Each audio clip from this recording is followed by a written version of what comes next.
Bueno, mis hermanos y hermanas, ahora nos corresponde estudiar la segunda parte del mensaje a la iglesia de Filadelfia. La primera parte de este mensaje fue el movimiento que proclamó la hora del juicio en 1844. Pero habrá un movimiento global y mayor en el futuro que culminará y terminará de cumplir la iglesia de Filadelfia. Quiero tener una oración y luego entonces voy a leer el pasaje que contiene el mensaje a la iglesia de Filadelfia y entonces vamos a estudiar este pasaje. Oremos. Padre, qué gozo es estar en tu casa al comienzo del sábado. Gracias por darnos un día cuando podemos olvidarnos de todo lo nuestro y enfocarnos tan solo en ti, en nuestra relación contigo. Pedimos, Señor, al abrir tu palabra y estudiar la segunda parte sobre el mensaje de Filadelfia, que tú nos ayudes a concentrarnos, que podamos entender la importancia de lo que vamos a estudiar y que podamos guardar tu palabra y ser fieles en la hora de prueba que pronto caerá sobre el mundo. Gracias, Padre, por escuchar nuestra petición. Sabemos que lo has hecho porque te lo pedimos en el nombre de Jesús. Amén. Apocalipsis 3. Y vamos a leer los versículos 7 hasta el versículo 13. Dice así: escribe al ángel de la iglesia en Filadelfia. Esto dice el santo, el verdadero, el que tiene la llave de David, el que abre y ninguno cierra, y cierra y ninguno abre. Yo conozco tus obras. He aquí, he puesto delante de ti una puerta abierta, la cual nadie puede cerrar. Porque aunque tienes poca fuerza, has guardado mi palabra y no has negado mi nombre. He aquí yo entrego de las sinagogas de Satanás a los que se dicen ser judíos y no lo son, sino que mienten. He aquí yo haré que vengan y se postren a tus pies y reconozcan que yo te he amado. Por cuanto has guardado la palabra de mi paciencia, yo también te guardaré de la hora de la prueba que ha de venir sobre el mundo entero para probar a los que moran sobre la tierra. He aquí, yo vengo pronto. Retén lo que tienes para que ninguno tome tu corona. Al que venciere yo le haré columna en el templo de mi Dios, y nunca más saldrá de allí.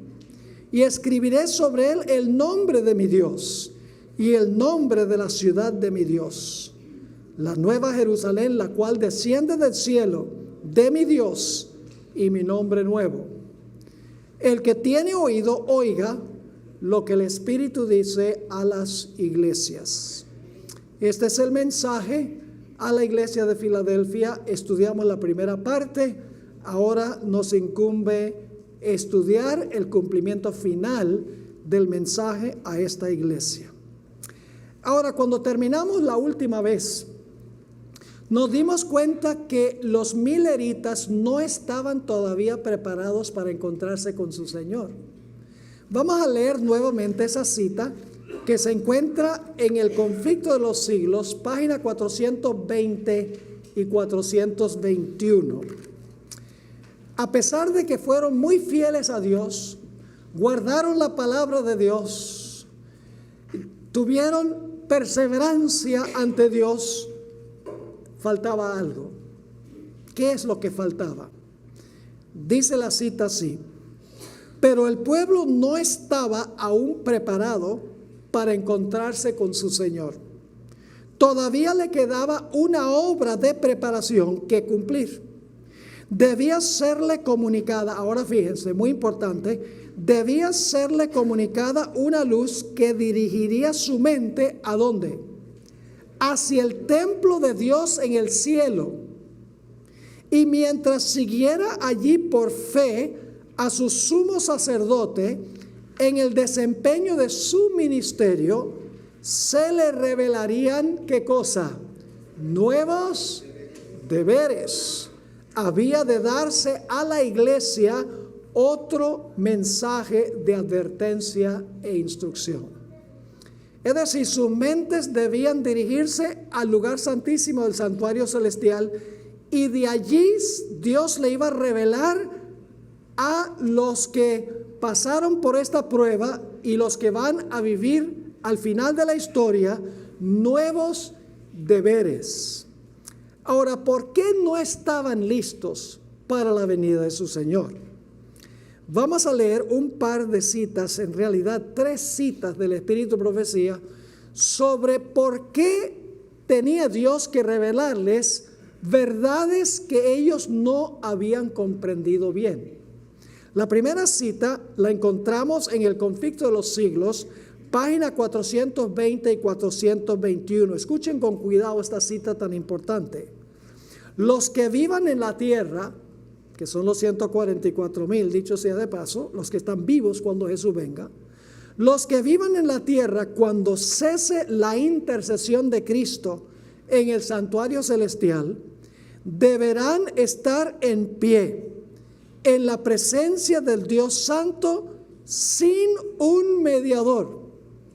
¿Tenemos mediador ahora? ¿Ahora hay mediador? ¿Tenemos sumo sacerdote? Pero los que van a vivir en el tiempo de angustia tendrán que vivir ¿cómo? Sin mediador. Sus vestiduras deberán estar sin mácula. Sus caracteres purificados de todo pecado por la sangre de la aspersión, por la gracia de Dios, y sus propios y diligentes esfuerzos deberán ser vencedores en la lucha con el mal. Mientras se prosigue, ahora escuchen bien, mientras se prosigue el juicio investigador en el cielo, que es lo que Jesús comenzó a hacer en 1844, mientras que los pecados de los creyentes arrepentidos son quitados del santuario, debe llevarse a cabo una obra especial de purificación, de liberación del pecado entre el pueblo de Dios en la tierra. Es decir, mientras Cristo purifica el santuario allá, su pueblo debe estar purificando el santuario del alma acá, porque Cristo no va a purificar nada allá que no haya sido purificado aquí. Luego termina la cita: esta obra está presentada con mayor claridad en los mensajes del capítulo 14 del Apocalipsis. Y luego dice ella: cuando termine esta obra, los discípulos de Cristo estarán listos para su venida. Cuando su pueblo haya sido purificado de todo pecado, su pueblo estará listo para la venida de Jesús. Aquí hay otra cita extraordinaria, el Conflicto de los Siglos, página 607. Dicho sea de paso, los mileritas tenían muchos errores, vamos a encontrar. Tenían que corregir esos errores para poder estar listos para recibir a Cristo en persona y decir: he aquí, este es nuestro Dios, le hemos esperado y Él nos salvará. Esta cita está en el Conflicto de los Siglos, página 607, en el capítulo sobre el tiempo de angustia. Ahora, ¿cuándo? Ahora, mientras que nuestro gran sumo sacerdote está haciendo propiciación por nosotros, debemos tratar de llegar a la ¿qué? A la perfección en Cristo. Nuestro Salvador no pudo ser inducido a ceder a la tentación, ni siquiera en ¿qué? Oye, no cedió a la tentación ni siquiera en pensamiento. Satanás encuentra en los corazones humanos algún asidero en que hacerse firme. Es tal vez algún deseo pecaminoso que se acaricia, por medio del cual la tentación se fortalece. Pero Cristo declaró al hablar de sí mismo: viene el príncipe de este mundo, mas no tiene nada en mí. Satanás no pudo encontrar nada en el Hijo de Dios que le permitiese ganar la victoria. Cristo guardó los mandamientos de su Padre y no hubo en él ningún pecado de que Satanás pudiese sacar ventaja. Y ahora viene la conclusión extraordinaria de esta cita. Esta es la condición en que deben encontrarse los que han de poder subsistir en el tiempo de angustia. ¡Qué extraordinario! Una generación final fiel, plenamente victoriosa sobre el pecado. Los mileritas todavía estaban practicando ciertos pecados, necesitaban entender nuevos deberes. Los mileritas estaban guardando el domingo. Creían que los muertos no estaban muertos, que el alma sale del cuerpo. No creían en la reforma pro salud. Muchos de ellos enseñaban que la ley fue clavada en la cruz. No podían estar listos para la venida de Jesús con esos errores. Ahora fíjense lo que dice el Espíritu de Profecía sobre los errores que tenían estos mileritas. Esto se encuentra en la página 139 del manual. Jesús mandó a los ángeles que fuesen y los fortaleciesen, porque se acercaba la hora de su prueba. Está hablando de los mileritas aquí. Tiene el lenguaje parecido al lenguaje de Filadelfia, ¿verdad que sí? Ahora sigue diciendo, vi que estos que aguardaban, los mileritas, no habían sido todavía probados como debían serlo. No estaban exentos ¿de qué? De errores. Y vi la misericordia y bondad que Dios manifestaba al mandar a los habitantes de la tierra una amonestación y mensajes repetidos para inducirlos a escudriñar diligentemente su corazón y a estudiar las escrituras. ¿Con qué propósito? A fin de que pudieran ¿qué? Despojarse de los errores que les habían transmitido los paganos y los papistas. Mediante estos mensajes Dios ha estado sacando a su pueblo a donde pueda Él obrar en su favor con mayor poder y donde puedan ellos guardar todos los mandamientos de Dios. Los mileritas hicieron una gran obra. Estaban dedicados al Señor. Pasaron la prueba. Pero había muchos deberes que no estaban cumpliendo por ignorancia, porque no conocían que la ley de Dios estaba vigente.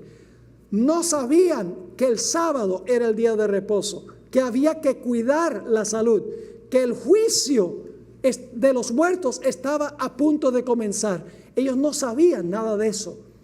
Pero al entrar al lugar santísimo del santuario, ahí van a encontrar el arca del pacto. En el arca del pacto la ley. Así que si la ley está, no fue clavada en la cruz. En el centro de la ley el sábado, no el domingo. Además, el pote de maná enseñaba la reforma pro salud. Según el libro de Números, el capítulo 11, Dios quiso enseñarle a Israel a participar de una dieta vegetariana, una dieta vegana, podríamos decir. Además de eso, al entrar al lugar santísimo, verían que el juicio comenzó y que había que purificar el templo del alma mientras Jesús estaba purificando el santuario celestial.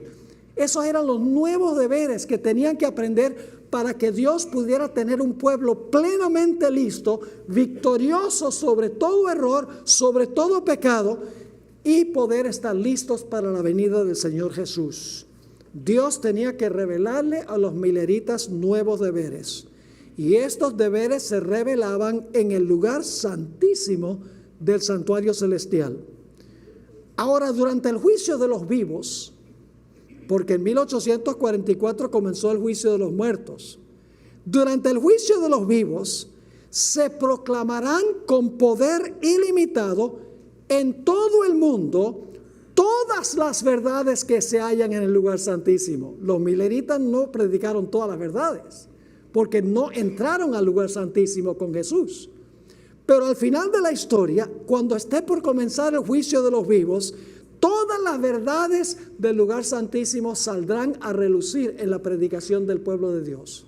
La ley, el sábado como el sello de Dios, el estado de los muertos, la reforma pro salud, el espíritu de profecía, todo será traído a colación al mundo. Lo que no entendían los mileritas, los errores de los cuales no se habían despejado, ahora el pueblo de Dios tendrá la verdad presente completa para proclamarle al mundo. Los mensajes de los tres ángeles serán un ancla para el pueblo de Dios. Hermanos y hermanas, tenemos que entender los mensajes de los tres ángeles. Es vital, es cuestión de vida o muerte. Saben que el año pasado en nuestra escuela Ancla, que lo tuvimos cerca de Los Ángeles, presenté 30 horas en una semana estudiando los mensajes de los tres ángeles, frase por frase y palabra por palabra. Necesitamos, hermanos y hermanas, entender los mensajes de los tres ángeles, porque ese será el mensaje que tenemos que proclamar al mundo, incluyendo el mensaje del tercer ángel. Serán un ancla para el pueblo de Dios. Los mileritas predicaron el mensaje del primer ángel, el mensaje del segundo ángel. Primer ángel, la hora de su juicio ha llegado. No entendían plenamente lo que era el juicio. Llamaron a la gente a salir de las iglesias apóstatas, pero ningún milerita entendió qué es el sello de Dios y qué es la marca de la bestia, qué es la imagen de la bestia, qué es el número de la bestia. Todos esos deberes debían aprender el pueblo de Dios que iba a pasar por la gran tribulación final. La sierva del Señor mencionó la importancia de los mensajes de los tres ángeles. Primeros escritos, página 256, estamos en la página 139 del manual. Elena White escribió: estos mensajes me fueron representados como un ¿qué? Un ancla para el pueblo de Dios.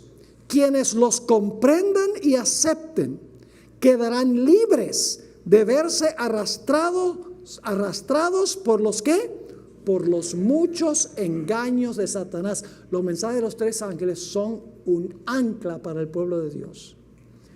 En el lugar santísimo se revelan todas las doctrinas que tiene la iglesia adventista y que las demás iglesias contradicen. La iglesia adventista dice que Dios espera que nosotros guardemos los 10 mandamientos. ¿Qué dice el mundo cristiano de los 10 mandamientos? Fueron clavados en la cruz. La iglesia adventista dice que debemos guardar el santo sábado. ¿Qué dice el mundo cristiano? Dice no, hay que guardar es el domingo. La iglesia adventista dice que los muertos nada saben. Elimina la posibilidad del espiritismo en la iglesia. ¿Qué dicen las iglesias apóstatas? Dicen que cuando una persona se muere, el alma sale volando al cielo si la persona fue buena, o al infierno si la persona fue mala. ¿Qué dice la iglesia adventista en cuanto a comer y a beber ciertas cosas? No se debe beber alcohol, no se debe comer ciertas clases de carnes porque son inmundas. ¿Qué dice el mundo cristiano? Dice, la oración santifica el chancho. La oración santifica las langostas. Lo que Dios prohibió antes, ahora no lo prohíbe. Es decir, las verdades distintivas y especiales de la iglesia adventista del séptimo día están centradas en los mensajes de los tres ángeles y en el lugar santísimo del santuario celestial. Verdades que no entendieron los mileritas. Tenían que recibir de Dios un mensaje sobre los nuevos deberes, sobre la necesidad de predicar la verdad presente. Trágicamente, muchos adventistas que han basado su experiencia religiosa en experiencias superficiales, tales como milagros, emociones, las necesidades sentidas, felt needs, cultos emocionantes, y que dicen que es imposible ganar la victoria sobre el pecado antes que Jesús venga. Cuando venga la crisis, se encontrarán en medio de una tormenta sin un ancla. Elena White escribió que aún confesarán estos adventistas que no obedecieron la luz que viene del lugar santísimo. Dice que confesarán angustiosamente sus pecados en el tiempo de angustia, después de cerrarse la puerta de la gracia, pero será en vano porque la puerta se habrá cerrado. En el Conflicto de los Siglos, página 605, escribió la hermana White: los cristianos profesos que llegarán sin preparación al último y terrible conflicto confesarán sus pecados con palabras de angustia consumidora, mientras los impíos se reirán de esa angustia. Esas confesiones son del mismo carácter que las de Esaú o de Judas. Los que las hacen lamentan los resultados de la transgresión, pero no su culpa misma. No sienten verdadera contrición ni horror al mal. Ahora los mileritas anunciaron el inicio del juicio de los muertos. Claro, ellos no entendían eso. Ellos creían que la hora de su juicio significaba que Cristo iba a venir para acabar la historia y llevar a su pueblo al cielo. Pero después se descubrió que el juicio que ellos habían anunciado era que Dios iba a comenzar a juzgar a los vivos, a los muertos, perdón, los que en algún momento confesaron a Cristo Jesús como su Salvador personal. Ahora yo pregunto, ¿creen ustedes que cuando el Señor Jesucristo está a punto de comenzar el juicio de los que están vivos, de los que van a estar vivos cuando Jesús venga, ustedes creen que en la tierra va a haber un anuncio de eso? Cada vez que Jesús comienza una nueva función, hay un anuncio, lo hemos visto. Así que si viene el juicio de los vivos, significa entonces que en la tierra tiene que haber algún evento que indique que el juicio de los vivos está a punto de comenzar. No tenemos fecha, no podemos decir qué año, ni qué mes, ni qué día, ni qué hora, pero sí podemos saber más o menos la época cuando el juicio de los vivos comienza. Y ustedes dicen, pero pastor, ¿cómo podemos saber eso? Permítame leerles algunas citas del Espíritu de Profecía. En el Conflicto de los Siglos, página 480, Elena White escribió: el juicio se lleva ahora adelante en el santuario celestial. Esta obra se viene realizando desde hace ¿cuánto? Hace muchos años. Pronto, nadie sabe cuándo, les tocará ser juzgados ¿a quiénes? A los vivos. En la augusta presencia de Dios, nuestras vidas deben ser pasadas en revista. En 1911, en la última edición del Conflicto de los Siglos que nosotros tenemos, Elena White escribió: el juicio se lleva adelante ahora en el santuario celestial. Esta obra se viene realizando desde hace muchos años. Pronto, nadie sabe cuándo, les tocará ser juzgados a los vivos. En la augusta presencia de Dios, nuestras vidas deben ser pasadas en revista. Esa es la última edición del libro El Conflicto de los Siglos. En Testimonios para los Ministros, página 446, la hermana White escribió una vez más sobre el asunto del juicio de los vivos, que va a comenzar en el futuro y que se va a anunciar, como anunciaron los mileritas, el inicio del juicio de los muertos. Noten esta cita que encontramos en Testimonios para los Ministros, página 446. El mismo ángel que visitó a Sodoma está dando la amonestación: escapa por tu vida. Las copas de la ira de Dios no pueden ser derramadas, ni destruidos los impíos y sus obras, hasta que todo el pueblo de Dios haya sido ¿qué? Juzgados. ¿Y los casos de quiénes? Y los casos de los vivos, así como los de los muertos, estén decididos. ¿El juicio de los muertos cuándo comenzó? En 1844. ¿El juicio de los vivos ha comenzado? No, porque el anuncio, vamos a encontrar, es el fuerte clamor de Apocalipsis 18, donde multitudes van a salir de las iglesias apóstatas.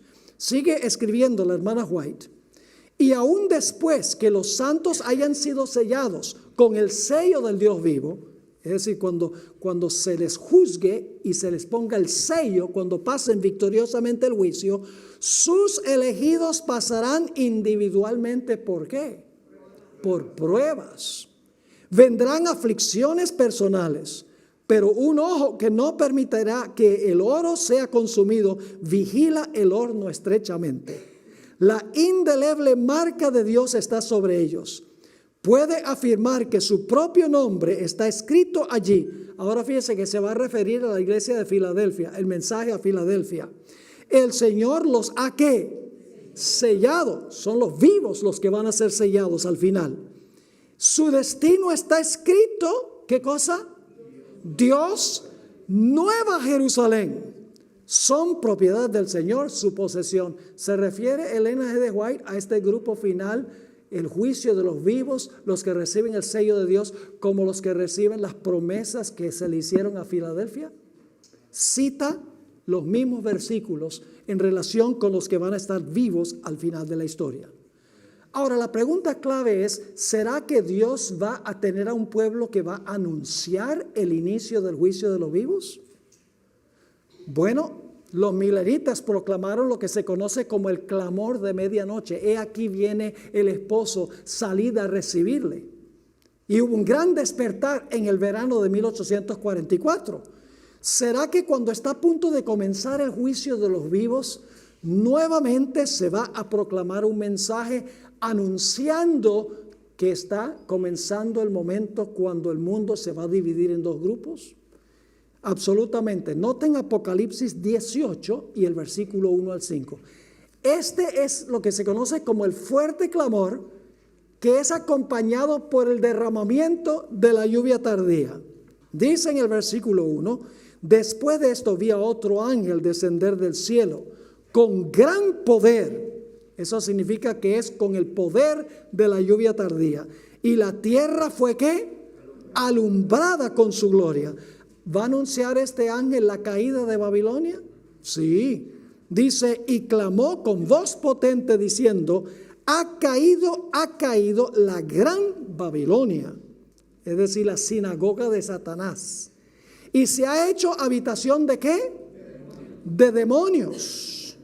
Y guarida de todo espíritu inmundo.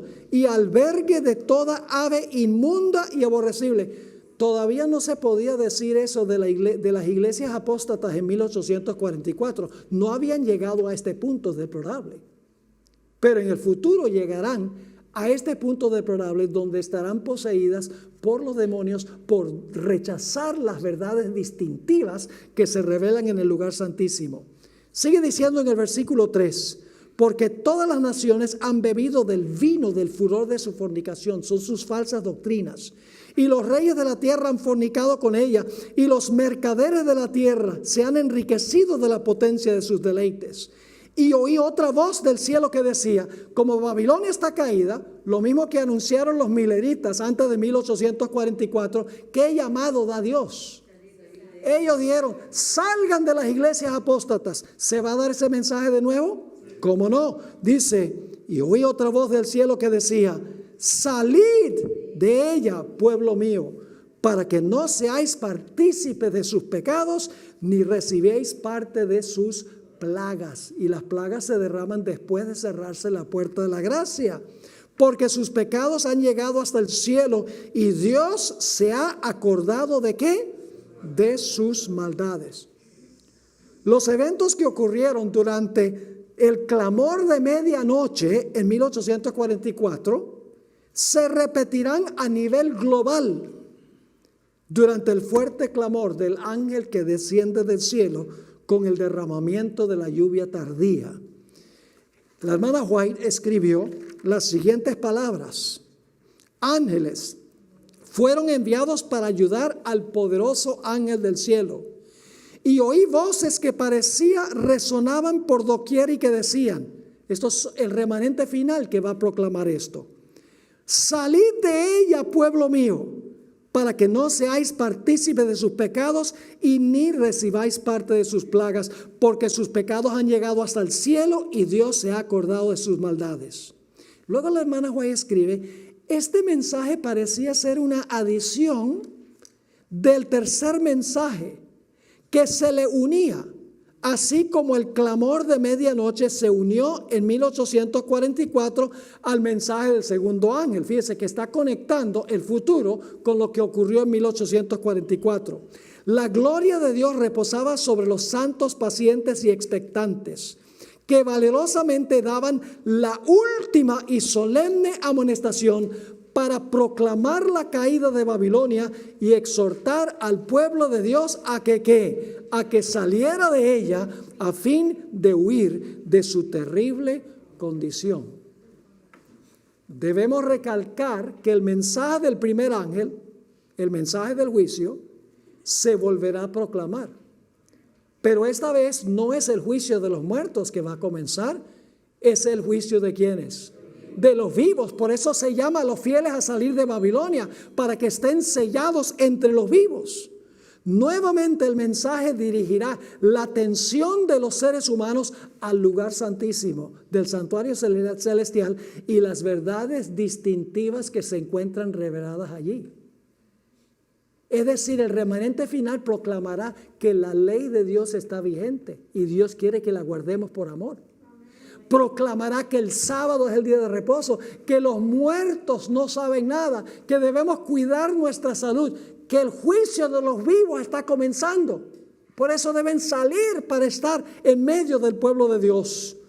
El mensaje del segundo ángel que se proclamó por primera vez en el verano de 1844 se volverá a proclamar. Esta repetición se halla en el pasaje de Apocalipsis 18 que acabamos de leer. Estamos en la mitad de la página 142. Así es que Apocalipsis 18, 1 al 5, anuncia con el poder de la lluvia tardía que está por concluir el juicio que comenzó en 1844. Llamará al mundo a recibir el sello de Dios y a rechazar la marca de la bestia.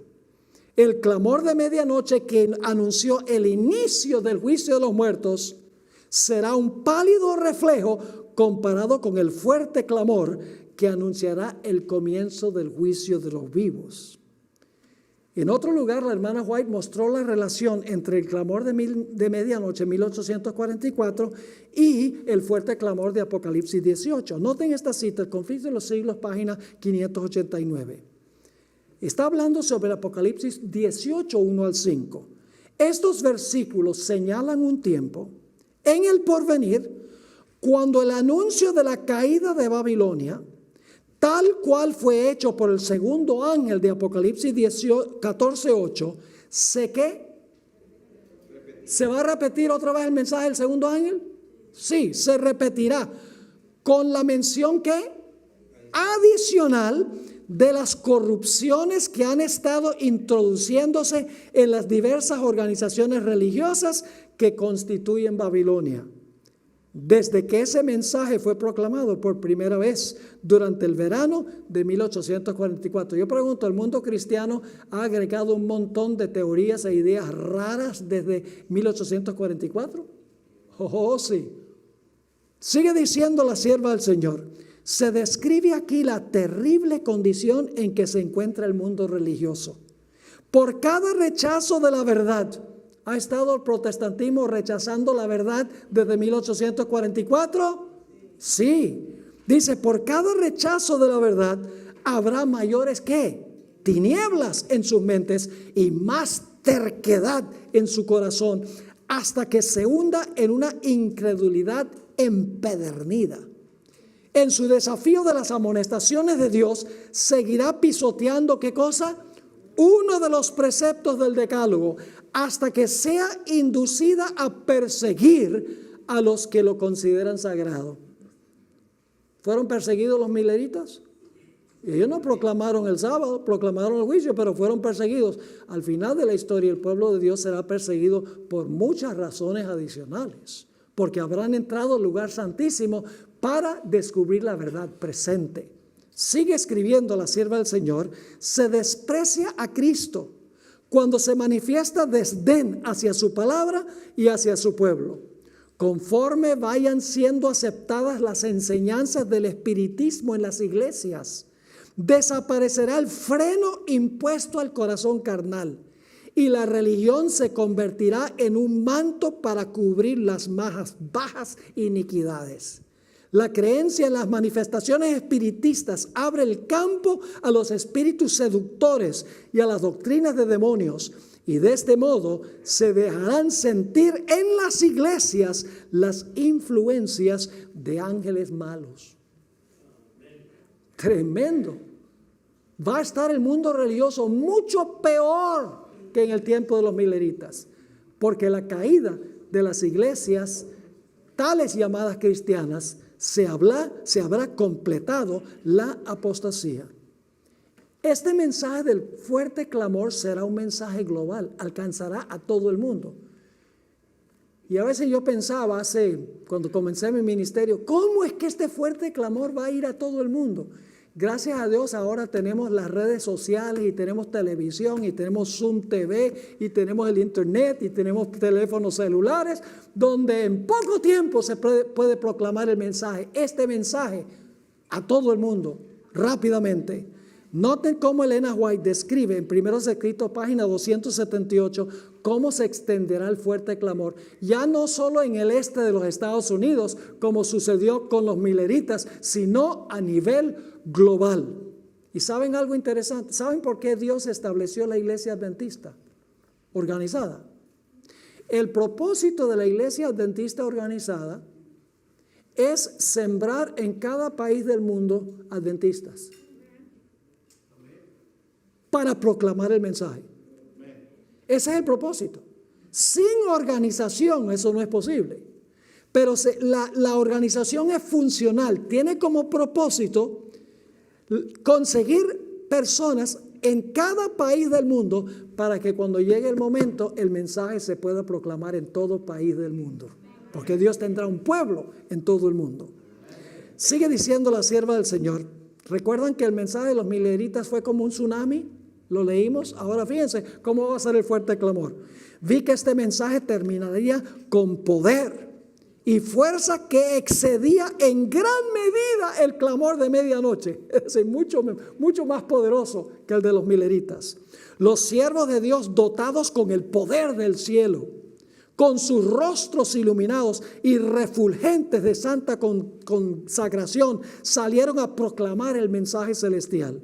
Muchas almas diseminadas entre las congregaciones religiosas respondieron al llamamiento y salieron presurosas de las iglesias condenadas, como Lot salió presuroso de Sodoma antes de la destrucción de esa ciudad. Se fortaleció el pueblo de Dios con la excelsa gloria que sobre él reposaba en copiosa abundancia, ayudándole a soportar. Ahora fíjense el lenguaje de la iglesia de Filadelfia. Al final, para ayudar al pueblo, ¿a qué? Ayudándole a soportar, ¿qué cosa? La hora de la tentación. Eso es Filadelfia, el mensaje de Filadelfia, pero en el tiempo del fin. Oí multitud de voces que por todas partes exclamaban: aquí está, ¿qué?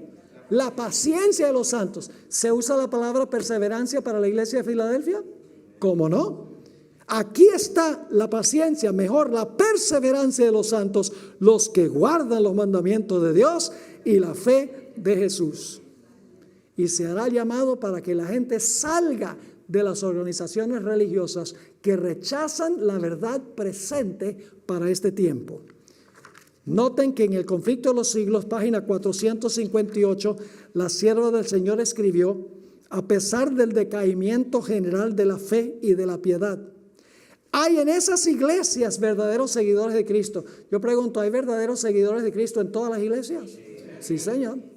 Hay gente sincera que ama al Señor, que desconoce la verdad presente. Nosotros somos responsables de presentársela. Sigue diciendo: antes que los juicios de Dios caigan finalmente sobre la tierra, habrá entre el pueblo del Señor un reavivamiento de la piedad primitiva, cual no se ha visto nunca desde los tiempos apostólicos. El Espíritu y el poder de Dios serán derramados sobre sus hijos. Entonces muchos se separarán de esas iglesias en las cuales el amor de este mundo ha suplantado el amor de Dios y de su palabra. Muchos, tanto ministros como laicos, aceptarán gustosamente esas grandes verdades que Dios ha hecho proclamar en este tiempo a fin de preparar un pueblo para la segunda venida del Señor. Así como muchos salieron de las iglesias en 1844, saldrán de las iglesias multitudes de ministros y laicos cuando se proclame el fuerte clamor, la verdad presente para este tiempo especial. Dios hace un llamado a ser fieles en este tiempo de angustia, en este tiempo de prueba, como lo hizo a los mileritas. Noten Apocalipsis 3, 10 y 11, el mensaje a la iglesia de Filadelfia.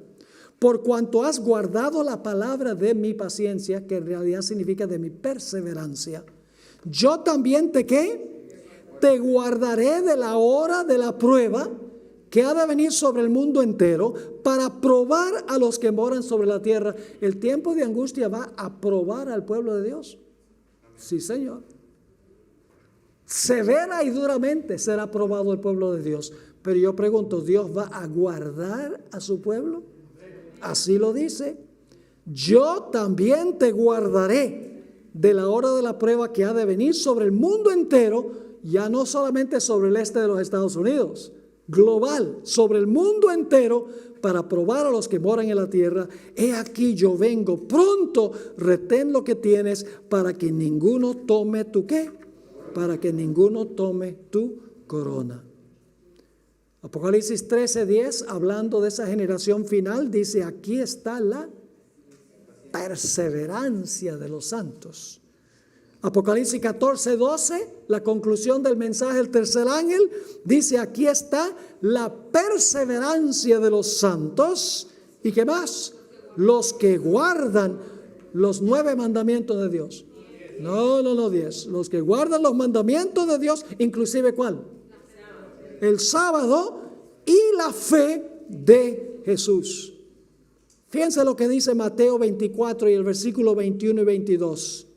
Porque habrá entonces gran tribulación, cual no la ha habido desde el principio del mundo hasta ahora, ni la habrá. Y si aquellos días no fuesen ¿qué? Acortados, nadie sería salvo, mas por causa de quienes, de los escogidos, aquellos días serán acortados. El tiempo de prueba será corto, pero será severo. Por eso tenemos que afianzarnos en la palabra de Dios ahora, en la verdad presente ahora. Tenemos que estudiar la palabra, tenemos que orar más, tenemos que testificar más fieles en venir a la iglesia, más fieles en nuestros diezmos y ofrendas, fieles en nuestro trabajo, fieles en nuestra vida diaria, hermanos y hermanas, porque nos estamos preparando para la grande prueba que va a venir sobre el mundo. Yo creo más pronto de lo que nosotros pensamos. Isaías 54, 7 y 8 dice Dios: por un breve momento te abandoné, pero te recogeré con grandes misericordias. Con un poco de ira escondí mi rostro de ti por un momento. Fíjese que el tiempo de angustia va a durar un breve momento. Pero con misericordia eterna tendré compasión de ti, dijo Jehová, tu Redentor. No tenemos tiempo de mirar la parábola de la viuda persistente, que venía al juez y le decía: hazme justicia sobre mi adversario. El adversario es Satanás. Y el juez se demoraba, pero la viuda seguía viniendo y viniendo, no se rindió. Representa la generación final. Un pueblo perseverante en la oración, que no se rinde por más difíciles que sean las circunstancias. Ahora, ¿qué va a pasar con la iglesia de Laodicea durante este periodo? Los tibios o se van a calentar o se van a enfriar. Si se calientan, son miembros de Filadelfia. Si se enfrían, son miembros de Babilonia, de las iglesias de Babilonia, las iglesias apóstatas. Es decir, no va a haber gente sentada en la cerca. No va a haber gente diciendo ni aquí ni allá. Yo soy del Señor y también soy de este lado. No va a haber tal cosa. No va a haber laodicenses. El zarandeo va a dividir a todos los tibios, o en un lado o en otro lado. Ahora escuchen lo que dice la sierva del Señor. Las citas que voy a leer ahora son muy tristes. Muy, muy tristes. Cuando la religión de Cristo sea más despreciada, cuando su ley sea más menoscabada, entonces deberá ser más ardiente nuestro celo y nuestro valor y firmeza más inquebrantables. El permanecer de pie en defensa de la verdad y la justicia, cuando la mayoría nos abandone. El pelear las batallas del Señor, cuando los campeones sean pocos, esta será nuestra prueba. En ese tiempo debemos obtener calor de la frialdad de los demás, valor de su cobardía y lealtad de su traición. La nación, hablando de los Estados Unidos, estará de parte del gran caudillo rebelde. En otra cita en Profetas y Reyes, página 140, la sierva del Señor escribió: se procurará imponernos la marca de la bestia. Los que hayan cedido, ahora escuchen bien, estos son los tibios, los que hayan cedido paso a paso a las exigencias mundanales y se hayan conformado a las costumbres del mundo, cederán a las autoridades antes que someterse al ridículo, los insultos, las amenazas de encarcelamiento y la muerte. La contienda será entre los mandamientos de Dios y los de los hombres. ¿Qué va a pasar con los que son tibios, los que se han conformado al mundo? Se van a enfriar. Ya no van a ser tibios, van a ser fríos, van a ser vomitados de la boca de Jesús. Mañana hablaremos de la iglesia de la Odisea. Aquí hay otra cita triste. Servicio Cristiano, página 63. En ese tiempo el oro será separado de la escoria en la iglesia. La verdadera piedad se distinguirá claramente de la apariencia y del oropel. Más de una estrella que hemos admirado por su brillo se apagará entonces en las tinieblas. Como una nube, el tamo será llevado por el viento, aún en lugares donde vemos solo eras de rico trigo. Todos los que llevan los ornamentos, es decir, los adornos externos del santuario, pero no están vestidos de la justicia de Cristo, aparecerán en la vergüenza de su desnudez. ¿Están captando esto? Amén. ¿Se va a repetir otra vez la iglesia de Filadelfia a nivel global con un pueblo global? Amén. Sí. Ahora, ¿qué tal la sinagoga de Satanás? ¿Se va a repetir eso también? ¿Quién era la sinagoga de Satanás en 1844? Las iglesias apóstatas, que se oponían a los mileritas. Yo pregunto, ¿la sinagoga de Satanás se habría ampliado al final de la historia? ¿Cómo no? Serán todas las organizaciones religiosas que se opondrán a la predicación del mensaje de la verdad presente. ¿Qué es la sinagoga de Satanás? Noten esta cita de la hermana White, Testimonios para los Ministros, página 16. Satanás tiene una gran confederación, su iglesia. Cristo la llama la sinagoga de Satanás, porque sus miembros son los hijos de ¿qué? ¿Y qué es pecado? Transgresión de la ley. Los miembros de la iglesia de Satanás han estado constantemente trabajando para desechar ¿qué? La ley divina y confundir la distinción entre el bien y el mal. Satanás está trabajando con gran poder en los hijos de desobediencia y por medio de ellos para exaltar la traición y la apostasía como si fuera verdad y lealtad. ¿Saben cuál es una de las doctrinas? No solamente que la ley fue clavada en la cruz, no solo es un ataque contra la ley, sino la idea de que el alma es inmortal es una de las doctrinas de la sinagoga de Satanás. Noten la siguiente cita, el Evangelismo, página 438. La doctrina de la perduración de la vida consciente después de la muerte, de los espíritus de los muertos en comunicación con los vivos, no tiene fundamento en las Escrituras. Y sin embargo esas teorías son afirmadas como verdad. Mediante esta doctrina falsa, es decir, de que la persona está consciente durante su muerte, su alma sale del cuerpo, mediante esta doctrina falsa se ha abierto el camino para que los espíritus de demonios engañen a la gente al presentarse a sí mismos como los muertos. Los instrumentos satánicos personifican a los muertos y en esa forma llevan cautivas a las almas. Satanás tiene una religión, tiene una sinagoga y adoradores devotos. Para llenar las filas de sus devotos, utiliza toda clase de engaños. El mundo cristiano profesará al final de la historia en seguir a Jesús. En las iglesias habrá señales y milagros. La gente dependerá de sus emociones y sentimientos. Se predicará un evangelio de la prosperidad. La iglesia se unirá con el poder civil para imponer la observancia del domingo como día de reposo. Rehusarán entrar al lugar santísimo y por lo tanto rechazarán las verdades distintivas y especiales del pueblo remanente de Dios. Y en el tiempo de angustia, ellos perseguirán a los fieles de Dios por no haber aceptado la verdad. Ahora, no tenemos tiempo de leer todas estas citas, pero Satanás va a introducir un falso reavivamiento en las iglesias que él controla. Tal vez sería bueno leer una cita, por lo menos, Conflicto de los Siglos 4:58. El enemigo de las almas desea impedir esta obra, es decir, desea impedir el fuerte clamor. Está hablando del fuerte clamor bajo el poder de la lluvia tardía, la predicación de la verdad presente. El enemigo de las almas desea impedir esta obra. Y antes que llegue el tiempo para que se produzca tal movimiento, es decir, antes de que venga el fuerte clamor, tratará de evitarlo introduciendo una ¿qué? Una falsa imitación. Hará aparecer como que la bendición especial de Dios es derramada sobre las iglesias que pueda colocar bajo su poder seductor. Allí se manifestará lo que se considerará como un gran interés por lo religioso.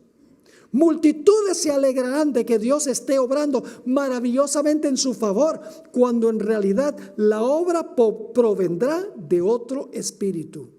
Bajo un disfraz cristiano, Satanás tratará de extender su influencia sobre el mundo cristiano. Primeros Escritos, página 261. Vi que Dios tiene hijos sinceros entre los adventistas nominales. Es decir, los que creen en la segunda venida de nombre nada más, pero su vida no lo refleja. Y las iglesias caídas. Y antes que sean derramadas las plagas, los ministros y la gente serán llamados a salir de esas iglesias y recibirán gustosamente la verdad. Satanás lo sabe, y antes que se dé el fuerte clamor del tercer ángel, despierta excitación en aquellas organizaciones religiosas a fin de que los que rechazaron la verdad piensen que Dios los acompaña. Satanás espera engañar a los sinceros e inducirlos a creer que Dios sigue obrando en favor de las iglesias, pero la luz resplandecerá y todos los que tengan corazón sincero dejarán las iglesias caídas y se decidirán por el residuo. Yo escucho a algunos ministros decir, ay, ¿por qué en la iglesia adventista no tenemos, por qué la iglesia no está llena?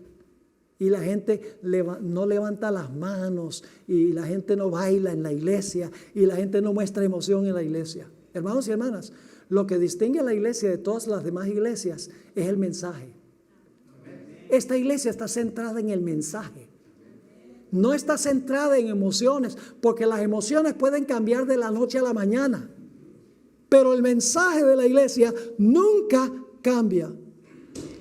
Ahora, en la página 147, ustedes pueden leer aquí el resto de esta cita, Conflicto de los Siglos, página 457, donde la hermana White define lo que es un verdadero reavivamiento en contraste con un falso reavivamiento. Vamos a leer esa cita.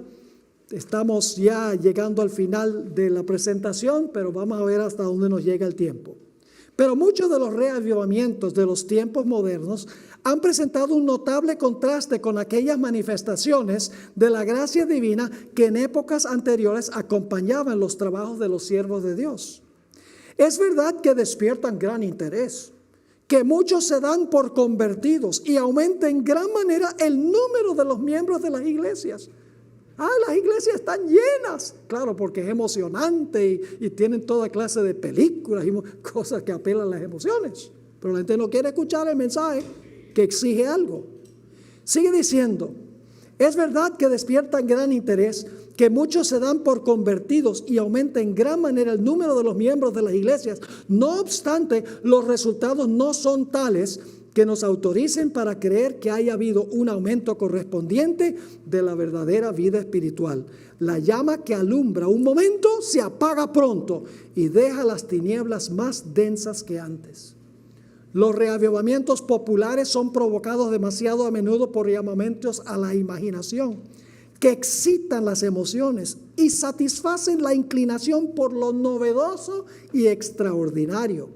Los conversos ganados de este modo manifiestan poco interés y deseo de escuchar la práctica y poco interés en el testimonio de los profetas y apóstoles. El servicio religioso que no revista un carácter un tanto sensacional no tiene atractivo para ellos. Un mensaje que apela a la fría razón no despierta eco alguno en ellos. No prestan atención a las claras amonestaciones de la palabra de Dios que se refieren directamente a sus intereses eternos. Yo pregunto, ¿el clero se va a oponer al mensaje? El clero va a apelar al poder civil para que se den leyes para castigar a los que están proclamando la verdad presente en el tiempo del fin, como se perseguían en forma más limitada a los mileritas cuando estaban proclamando el mensaje. Ustedes pueden leer esa cita en la página 148.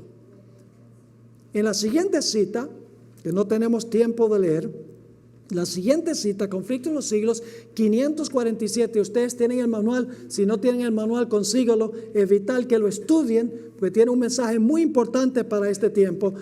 Ustedes pueden leer en esta cita del Conflicto de los Siglos, página 547, que la hermana White repetidas veces usa frases del mensaje a la iglesia de Filadelfia para referirse a los que van a ser sellados, los que están vivos cuando el Señor Jesucristo regrese en poder y gloria, lo cual indica que la iglesia de la Odisea, los que se calienten, van a estar en la condición de la iglesia de Filadelfia. Permítame leerle solo una cita más. La cita que encontramos en la página 149 arriba. Vi que los sacerdotes que conducían a su grey a la muerte serán pronto detenidos en su terrible carrera.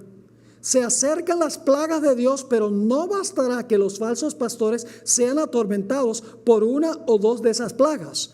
En aquel tiempo la mano de Dios será extendida con ira y justicia y no se retirará hasta que los propósitos de Él se hayan cumplido plenamente. Hasta que los sacerdotes asalariados sean inducidos a adorar a los pies de los santos, frase del mensaje de la iglesia de Filadelfia, y a reconocer que Dios los amó porque se aferraron a la verdad y guardaron los mandamientos de Dios, y hasta que todos los injustos sean destruidos de la tierra. Ustedes pueden leer las últimas dos citas sobre cómo purificar el templo del alma mientras Jesús purifica el santuario celestial. Involucra un cambio de prioridades, un cambio de lo que vemos y de lo que oímos y de los lugares donde vamos. Ojalá que esa sea nuestra experiencia.